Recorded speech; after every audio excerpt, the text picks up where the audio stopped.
Welcome to the 2-Minute Disciple Podcast with your host, Nick Euler, where we slow down with Jesus one passage at a time. Hey everybody, welcome to the podcast. I'm Nick, and it's an honor to be here with you today. Today is June 23rd. Each day we follow a simple rhythm. Slow down, read, notice, reread, meditate, respond, and exercise. Let's begin. Jesus is here. He's sitting in your favorite spot, waiting for you to join him. You have a million things on your mind that need your attention, but right now, it's time to be with Jesus. Set those things aside, relax, and calm your body.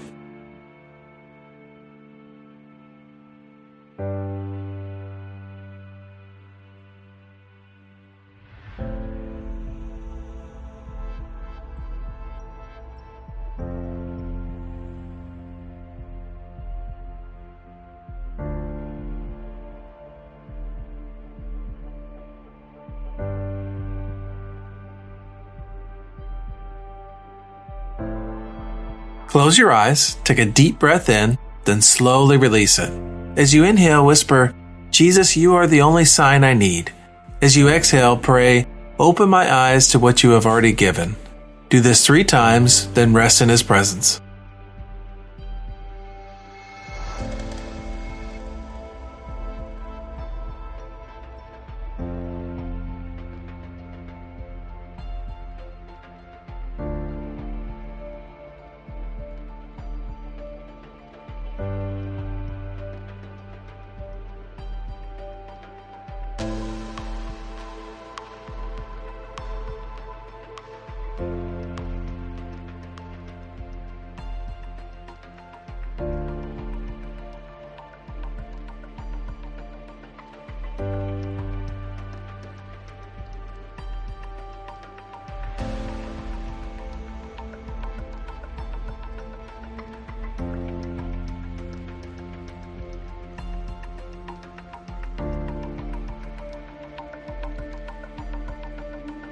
I'm reading from Matthew chapter 15, verses 39 through 16, verse 4. Then Jesus sent the people home.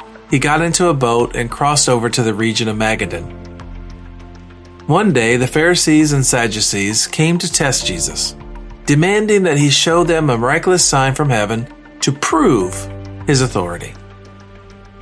He replied, "You know the saying, red sky at night means fair weather tomorrow. Red sky in the morning means foul weather all day. You know how to interpret the weather signs in the sky, but you don't know how to interpret the signs of the times. Only an evil, adulterous generation would demand a miraculous sign, but the only sign I will give them is the sign of the prophet Jonah." Then he left them and went away. What stands out to you in this passage? Is there a word or phrase that catches your attention? Hold it in your heart for a moment.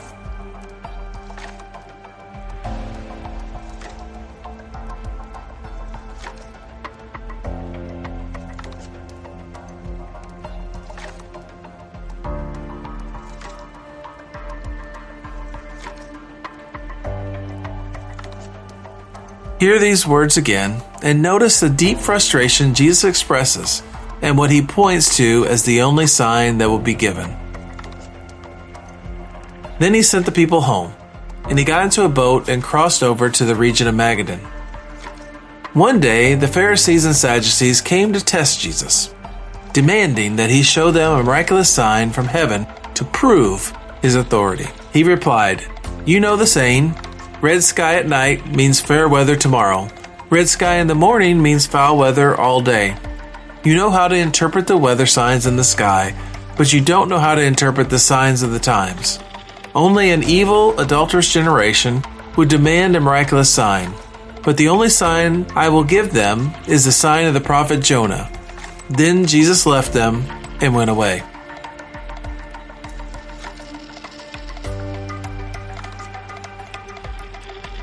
The Pharisees and Sadducees, 2 groups that agreed on almost nothing, unite here in a common demand. Show us a sign from heaven. They could read the weather. Red sky at night, sailors delight. Red sky in the morning, sailors take warning. But they cannot read the signs of the times standing right before them. Jesus had just fed 4,000 people. Before that, 5,000. He has healed the blind, the lame, the deaf, the mute, the demon-possessed. He has walked on water, calmed the storm, and raised the dead. And they want a sign? He sighs deeply. The same kind of sign he gave before healing the deaf man. And he refuses. No sign will be given except the sign of Jonah. 3 days in the earth, resurrection. There is something Jesus is naming about the nature of unbelief that is worth sitting with. No amount of evidence satisfies a heart that has decided not to believe. The Pharisees weren't lacking signs. They were lacking the willingness to receive them. And one more spectacular miracle was not going to change that. For us, the resurrection has already happened. The sign of Jonah has been given. The empty tomb stands as the defining sign of history.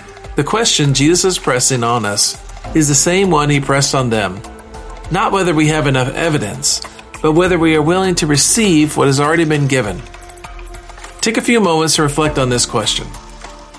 Am I looking for more signs from God before I fully commit, when the greatest sign in history has already been given and is asking for my response?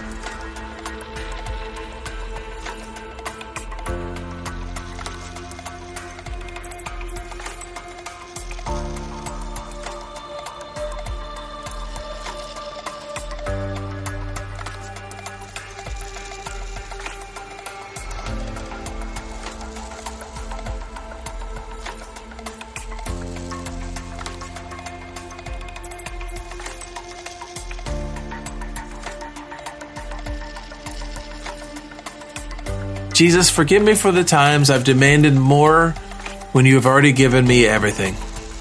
I receive the sign of the resurrection today, and I build my life on it.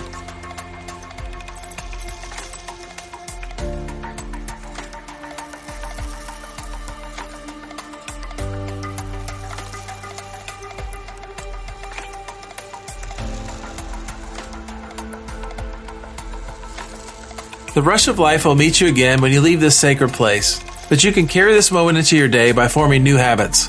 Today's habit, standing on the resurrection. Today's habit is a practice of resurrection-shaped living. Make one deliberate decision today that only makes sense if Jesus actually rose from the dead. An act of generosity, forgiveness, courage, or hope that would be foolish if the tomb were not empty. Before you act, pray. Jesus, because you are risen, I can do this. The tomb is empty, death does not have the final word, and that changes everything about how I live today.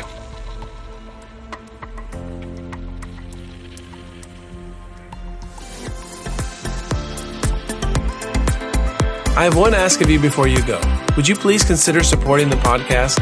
Click the Support the Podcast link and give a simple gift. That's your 2 minutes with Jesus for today. Now take what you've heard, share it, and live it. Until next time, keep slowing down, keep listening, and keep walking with Jesus.